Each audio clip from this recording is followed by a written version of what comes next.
when I look at ratios, this is question 3. Question 3, now please guys, question 3 is the question that you all fear, because it's analysis and interpretation, and the first thing you think is, this is something I can't do, which is nonsense. This is a question that will give you marks.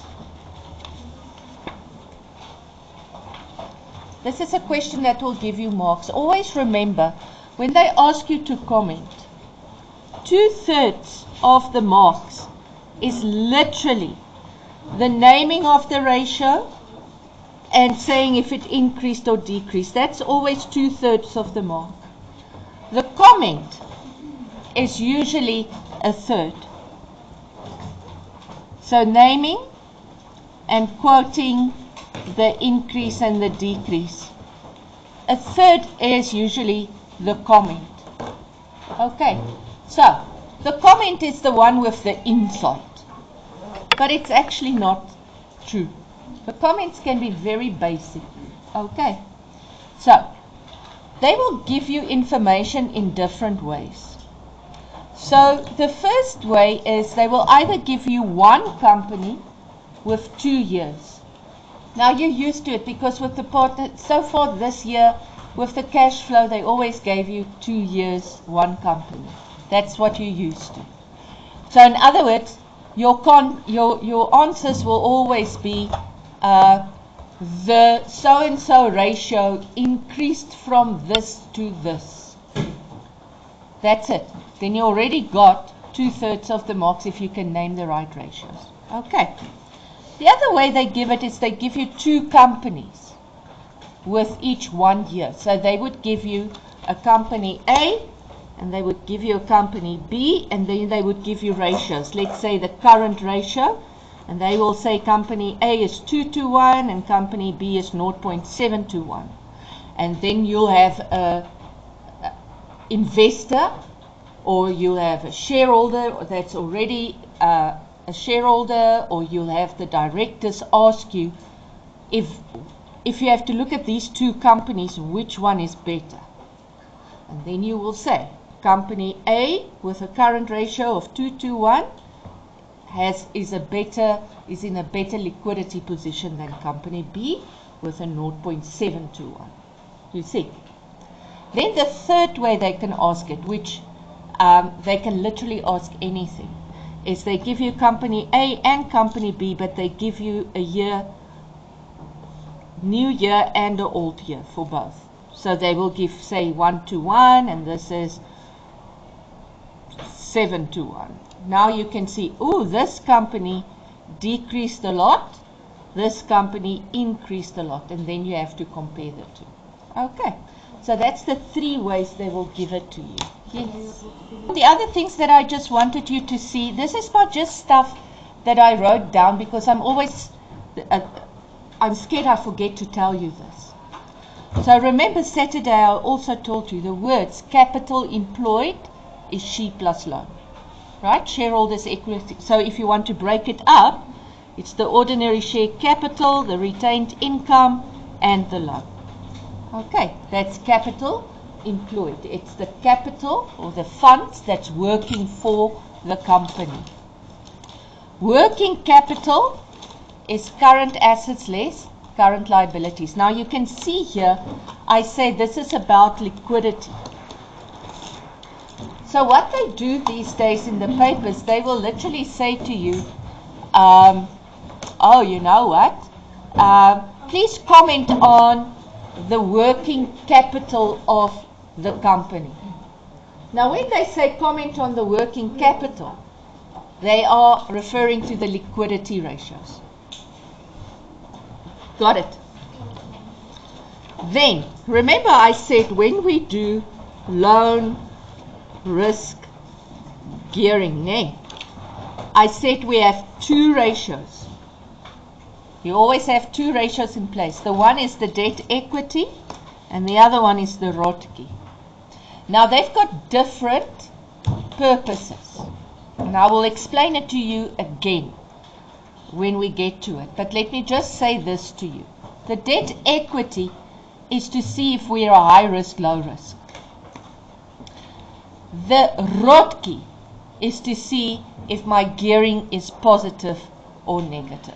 So if they ask you to comment on the degree of financial risk, you're going to quote the debt equity. Okay. If they're going to ask you how the gearing is affected, you're going to use the ROTCE.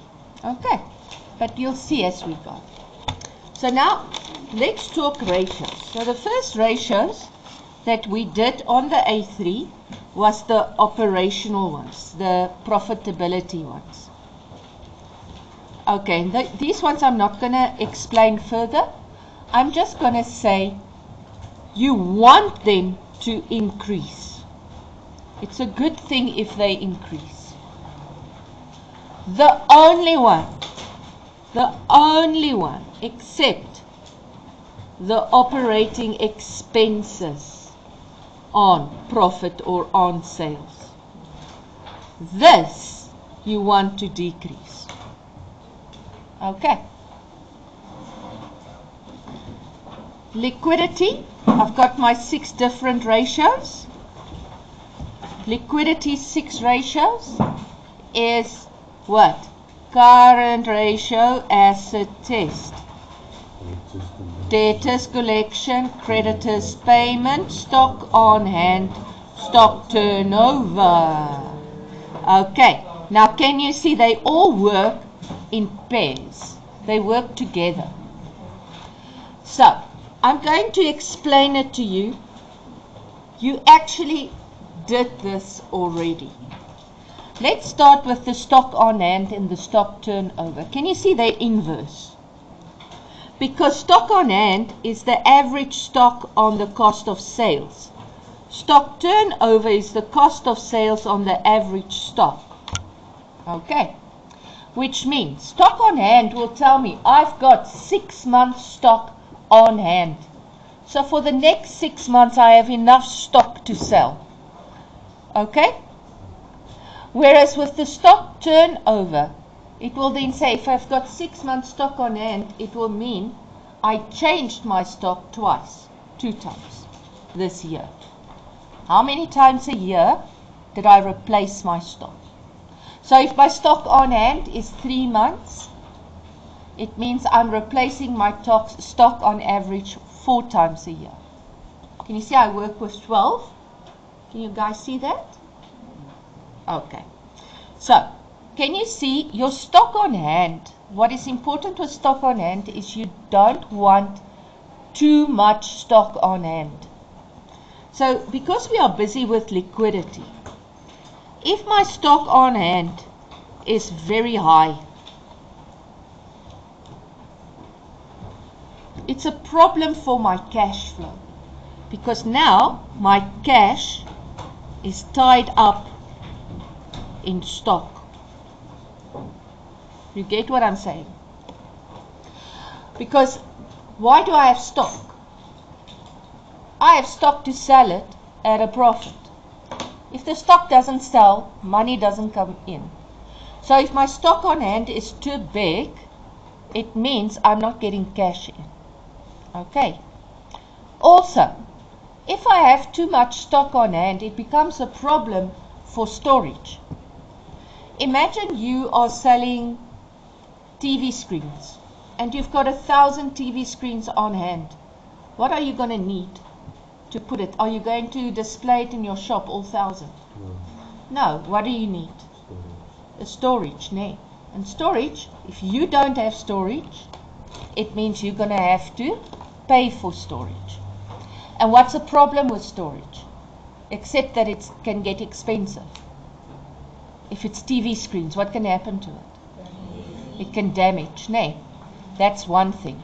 Another thing that can happen, especially with technology, if you have too much technology, products that's technology products, oh, I'm talking weird. If I have too much of that, that technology can get out of date. Ne? We all know technology moves very fast. It keeps evolving. Okay, so you see what you're going to look for at stock. With creditors and debtors, I want you to remember this. I've got inventory, receivables, cash, current liabilities. And I want it like this. Inventory, people buy it, people pay, I pay creditors. Can you see? You always want your receivables before your payables. Why? Because it's good for your cash. Let's quickly think about it. I buy stock on credit. Ne? So, how am I going to get money to pay for the stock? By selling the stock. So, if I pay my creditors before the debtors pay me, I'm using money that I didn't get through selling the stock. I'm using money that I should have used to pay my workers' wages, to pay the water and electricity. Can you see you can get into trouble here with your cash flow? So when you look at this, they will give you something like this. They will say the debtors collection period is 35 days and the creditors payment period is 40 days. Now, when you look at the debtors, you want it to be 30 days or less. Right? Your creditors, you want it to be between 40 and 90 days. Why? If I draw a line like this and I say, okay, I've got 0 to 30, 30 to 60, 60 to 90. Can you see if I get my debtors to pay me here and I pay my creditors here, here's a time where I have cash available. Can you see that? You're always going to try to get the money from your debtors as quickly as possible and to pay your creditors as late as possible. Now you're asking me, okay, one of the things I do for debtors is if they pay on time, I give them a discount. If they are overdue, I charge them interest. Isn't it going to be true from my creditors towards me? Yes. So I'm going to look at the situation. Right. Now most of your creditors are your suppliers. And do you have a supplier this month, another one next month, another one the month? No. You stay constant with your supplier because you know this guy is giving you quality, he's giving you a good service, so you stay with this guy. So can you see that you should be able to go talk to your supplier and negotiate terms? Can you see that? So you will tell him, because he knows, because he's got the same situation with his suppliers, right? So he knows that you actually can't pay him within 30 days because you're waiting for your debtors, right? So now when you go look at this and I say to you, okay, my debtors collection period is 60 days and my creditors payment period is 35 days. What would you think here? This is bad. For what? For cash. It's bad for my cash flow. So how will you comment? You will say, the debtors collection period of 60 days is more than the creditors payment period of 35 days. This can lead to cash flow problems. Can you see I just talk very nicely? But it's not a difficult concept. You guys get it? Okay. So, if I go to the current ratio and the asset test ratio. Yes. So, do you want, this is for the stock on hand and the stock turnover. It's this one. Yes. Do you want the stock on hand to be low and the stock turnover to It be depends. It always depends. First of all, with your stock, you will always go look what type of stock you're selling. Okay? So obviously, if you are a baker, you want your turnover to be very high and your stock on hand to be very low, because your bread is going stale after a day. then you can't sell it anymore. Okay? But if you're selling cars, you can have stock on hand for a while, and your turnover isn't necessarily as high because it's a bigger item and it's an item that doesn't necessarily will go bad or will go break or anything like that. So you can keep it longer. So you always look at what type of product they're selling. Does that make sense? Okay.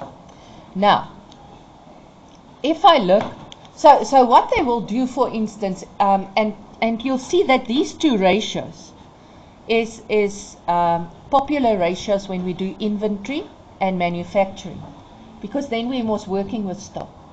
And then they'll give you a case study, like they'll say, oh, the sell-by date is 60 days. They have a shelf life of 60 days. Then you work out the stock on hand, and the stock on hand is 127 days. Can you now see we've got a problem here? Because my stock on hand is for 127 days, but after 60 days I can't sell it anymore. So now I'm sitting with stock that I can't use. Can you see that's a problem? You guys see? But we'll see when we start doing the cases. You'll start seeing, oh, but you'll start seeing what it is. But the important thing, let me just show you like a paper. And this is stuff we've done last year. It's not new.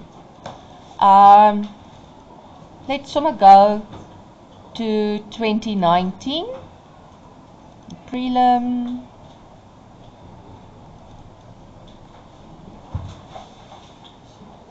Okay. So in 2019, they still wrote 3 hours, one paper. So you can see, there's the audit report, cash flow. I just want to get the ratios. I shouldn't have taken that. Okay. So if I look at these ratios, they will, for instance, ask you to comment on the liquidity of the business. Now, if you look at these ratios, which ratios will you use? Remember, how many liquidity ratios is there? Can you see any of them? No, there's no liquidity ratios. So, can you see this information is not valid? Okay? You guys get what I'm saying? Let's just try another one. 22.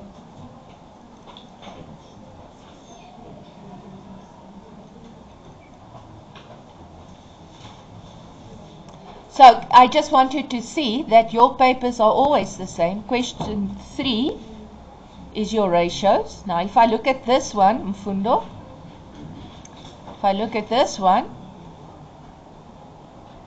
what do they give me? There. Financial indicators. Can you see it's of one company for 2 years? Now, if I ask you to comment on the liquidity, is there any ratios there that I can use? No. And I want you to already look there and see, oh, can you see if I talk about profitability ratios that there's 3? Can you see that? Can you see there's solvency? Can you see there's debt equity and there's percentage return on capital employed? There's your 2 loan ones. Can you see there's your return ones, the earnings, the dividends, payout rate, the dividends per share, and the earnings per share. And can you see there's the NAV? Can you already put them, when I show you these things, I want you to go back to Saturday and already categorize them. Like if you look at this thing here, you already know what goes where. You can already see, oh, there's the debt equity and the ROTCE.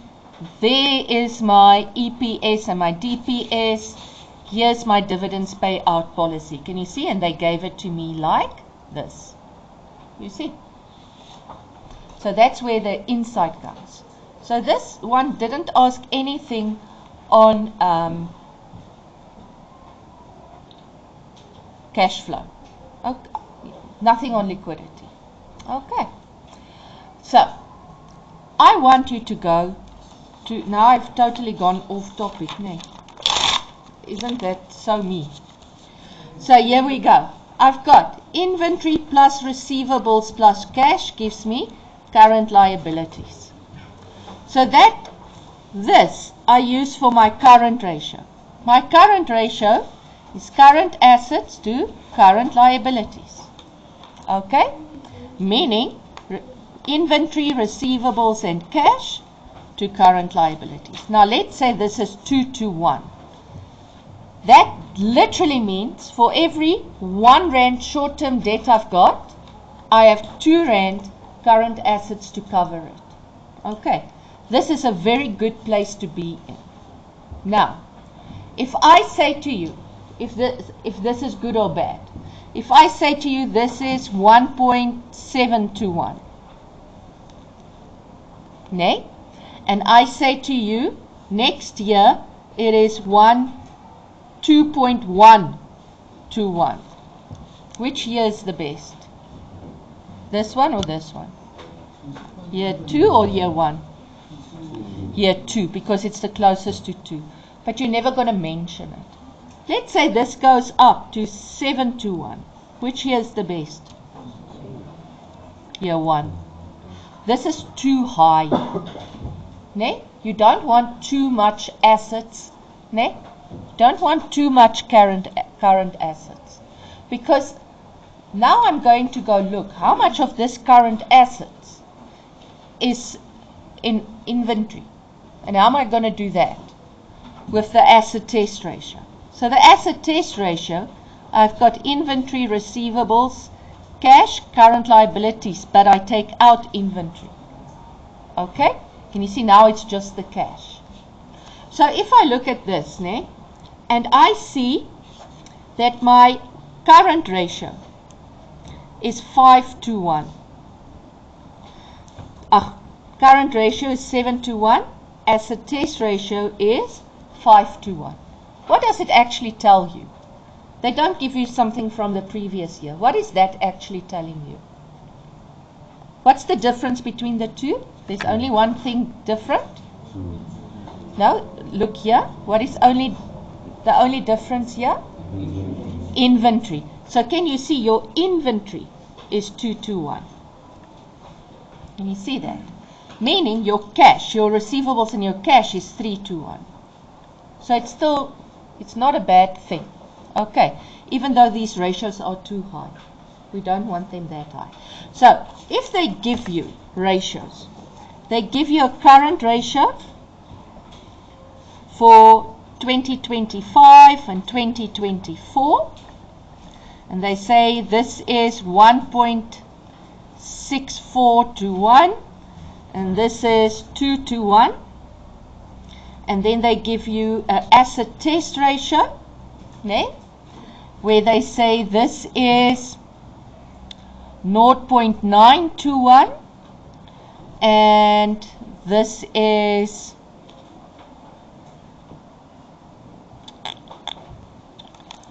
0.3 to 1. Okay, now if I look at that, now I'm de mekaar, nee. So if I look at the first one, the current ratio, can you see there's an improvement? Okay? It went from 1.64 to 2 to 1. So there's an improvement. I want it to be close as possible to 2 to 1. If I look at the current ratio, the asset test ratio, can you see this is no longer good? Nee? It decreased. So in other words, can you see I've got less cash available? Okay. That's the one way to see it. Another way to see it is I can see here how much is tied up in stock. How much cash is tied up in stock? I'm going to say 164 less 0.9 and it's going to give me 0. So 0.74, can you see I still say to 1, is going to be tied up in stock.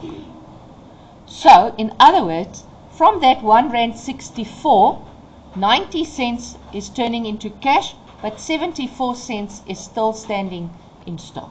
If I look here, how much is tied up in stock? 0.7. 70 cents is tied up in stock. 1 rand 70, ne? 1 rand 70 is tied up in stock, and only 30 cents is turning into cash. I think during COVID, a lot of ratios were like this. A lot of places, because they weren't allowed to sell. Ne? So they had all the stock. So if I have to look at this, which year's liquidity position is better, 24 or 25? 24. Because 24, my asset is literally turning into cash. Can you see? Better than 25. Okay, now let's go back to ratios. Now if I look at this, when they ask me to comment on liquidity, they will usually ask me three ratios. They can ask it like this. They can give you 6 marks, 3 ratios, 6 marks, ne? Or they can ask you 2 ratios, 6 marks. Or they can, of course, ask you 3 ratios, 9 marks, 2 ratios, 4 marks. How are you going to quote? You know it works in 2s. So, you're going to look. Don't quote stock on hand and stock turnover. Quote one of the two. Okay, because they tell you the same story. Debtors and creditors. Quote one of the two or compare the two. How will you compare it? With the 60-30 days. Those things. Right? When you get to the current ratio and the asset test ratio, you either just quote the current ratio increase, decrease, the asset test increase, decreased, or you talk about the stock. Okay. But try not to mention 2 of a group. Mention 1 of a group unless they only give you 2 things, 2 groups, and you have to quote more than I am babbling. But my babble is good. Okay, so that's liquidity. If I go to the loan, sorry for the interruption. Bonolo Shane, come to my office in grade 9. Bonolo Shane. if I go to the loan risk gearing, whenever I see that word, now just quickly look here. I want to show you. Can you see in the papers they give me headings? Please listen. Can you see 3, 2, 1 there? They say profitability. So immediately your head goes to the profitability ratios. And it's all the on ratios. This on this, this on this, this on this. Okay. Then they talk dividends. Dividends, you always go and you look. Are they talking about the dividends? Or are they talking about the dividend payout policy? Okay? Now, let's look at 323. What is this? Risk and gearing. I told you. Whenever I see the words loan, risk, or gearing, I know I'm going to quote debt equity and ROTCE. There's no other 2 ratios. It's only those 2. Can you see? Sharp. So now you can go read the question. The question says here, the scenario says, some shareholders feel that Mike was reckless when he increased the loan soon after his appointment as CFO, the Chief Financial Officer. Explain why you do not agree with them. So you can't agree because they instruct you there to not agree. So now you go look for what 2 ratios here. The debt equity, there it is, ne? And the ROTCE. You just look for the word employed. Okay. So what are you going to do? You're going to quote. So you're going to say, the debt equity ratio of this to 1, ne? Or you can say, did it increase or decreased to this to 1. They no longer want you to write it increased or decreased from this to this. You can literally say it increased or decreased to this. Okay, so can you see it already saves you time? Okay. So, now, when you look at that, this is going to tell you if it is 0.49 or less to 1. Then you're going to say this business is low geared. It is low risk. Why? Why do they do this ratio? Let's think. If it says 0.51 or more to 1, you're going to say it's high geared, high risk.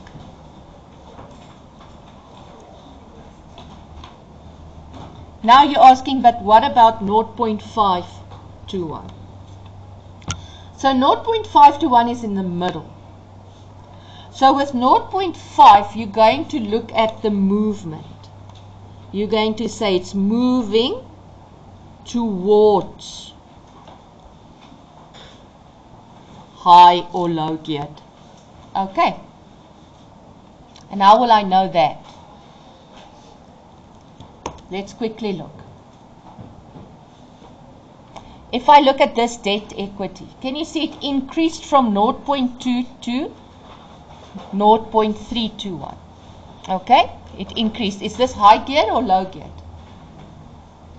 Is this business high or low? It's still low geared. Even though it increased, it's still low geared. Okay, but now let's say they said this is 0.2 and now it moves to 0.5. Then you're not going to say it's high geared or low geared. You're going to say the company is busy moving towards being high geared. Okay, you get what I'm saying? It's interesting that they take the 0.5 to 1 as the norm, because sir will also tell you in real life 0.5 to 1 isn't really considered high geared, is it?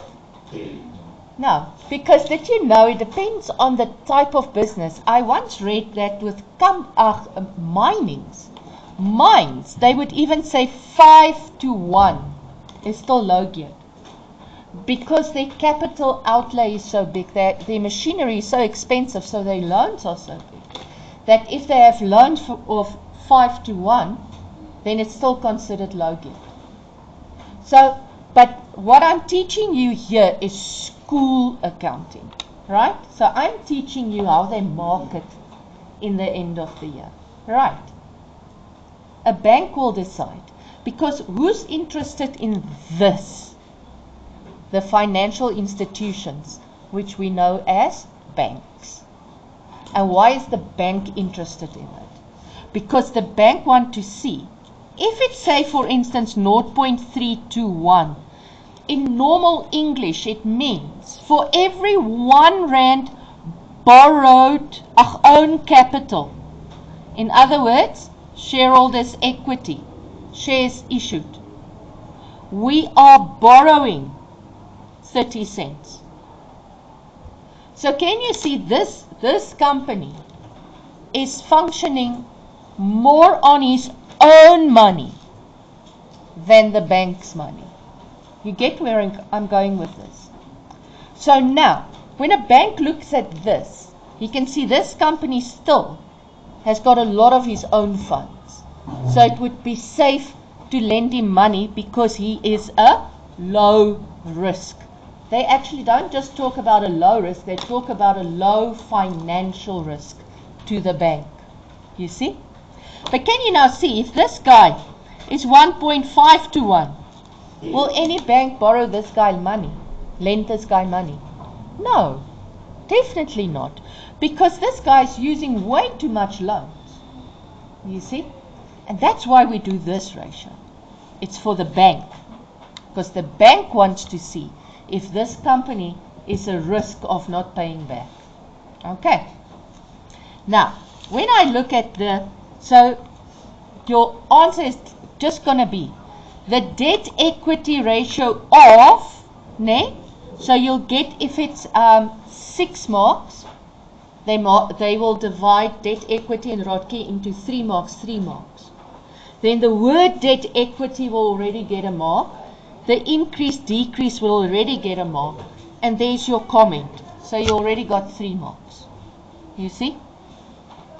So with this specific one that we did here, you will literally say the debt equity ratio increased to 0.3 to 1. The company is low risk. Did you refer in any way to this guy and you agree or not? No, you don't need to. Okay, now the second one is the ROTCE. So now you will say the ROTCE, and you're going to say, and you can abbreviate it like this, increase, decrease to, and you name the percentage. Okay. Now the whole purpose of the ROTCE is to see, I made a loan, is this loan worth it? In other words, the return that I get, is it more or less than the interest I pay? So now you get that percentage. So you say, which is higher, lower than the percentage interest on loan. Okay, so I'm going to give you an example. Let's say it increased to 20% and the interest on loan is 12%, for instance. Okay, now if the ROTCE is bigger than the interest on loan, we say it's positive geared. Meaning I'm moving forward. I'm paying 12% for the loan, but I'm getting back 20%. So I'm getting more than I pay. If my ROTCE is less than the interest on loan, I'm going to say it's negatively geared. You see? So is this one positive or negative? It's positively geared. It's positively geared. Because my ROTCE of 20 is more than the interest of 12. So we are positively geared. And you'll get a mark for ROTCE, increase, decrease, comparing it to the loan. 6 out of 6. Did I answer that I agree with this person or I didn't agree with him or nothing? If they ask you if you should make the loan and it doesn't count out of 6, it counts out of 7, then you're going to have to say, yes, make a loan, no, don't make a loan. And the thing with making loans, number one that you need to remember is both needs to be good. Both needs to be good to go for the loan. The bank needs to be happy that you can pay back, and you need to be happy that the loan is going to push your company forward, not pull it back. You see? And if both isn't a positive one, we're not going to make the loan. Okay. So, and you'll see they will always give you weird stories. They will talk about they decreased the loan with so much, and then the shareholders wrote a letter and they are so unhappy with the loan, and you are now the external auditor. What are you going to tell the directors? They will always give you these big stories. Read the story, say this is a good one, and then you go. They tell me loan risk or gearing, so I go and I quote debt equity, ROTCE. This way, full marks. Don't be thrown by the question. And that's the thing I need you to understand with ratios. You look for your keyword. Once you see the keyword, You zone in onto that ratio and you comment on those ratios. So if I look at this, for instance, and can you see the questions? Some shareholders feel that Mike was reckless when he increased the loan soon after his appointment. Explain, provide 2 points. What's your 2 points? Debt equity, Rotke. Can you see it counts 6 marks? So naming the 2 ratios already gave you 2 ticks. Increasing, decreasing the figure already give you 2 more. So you already got 4 out of 6. You see? Let's look at the profitability one. Mike has informed the board of directors that he has identified and rectified a number of incidents of fruitless and wasteful expenditure in the company records. Sure, that's a mouthful. But they tell you there, profitability. Provide 2 financial indicators that justify the success of Mike's strategies. They told you. Profitability. Now let's go look at the ratios. Which is profitability ratios? Those 3. Okay? Now, let's go back. They say there. We have wasteful expenses. So, go back. Does markup have anything to do with expenses? Let's quickly think. What is my income statement? It's sales less cost of sales, gross profit, plus operating income, less operating expenses. Now operating expenses only comes into play. So anything above that has got nothing to do with operating expenses. So can you see, I will literally quote the percentage operating expenses on sales decreased from 14.8. You don't even have to quote the 27. And then the percentage net profit on sales increased to 24.7. Can you see it's good? Because my expenses is decreasing, which I want. My profit is increasing as a percentage, which I want. So now, how many marks does this thing count? Look there. 4. I'm going to get a mark for naming the right 2. Naming. 1, 2. In decrease 2, 1 mark. Increase 2, 1 mark. 4 out of 4. Can you see? You can do it. It's just about identifying the ratio. You see? Okay. I am going to stop here.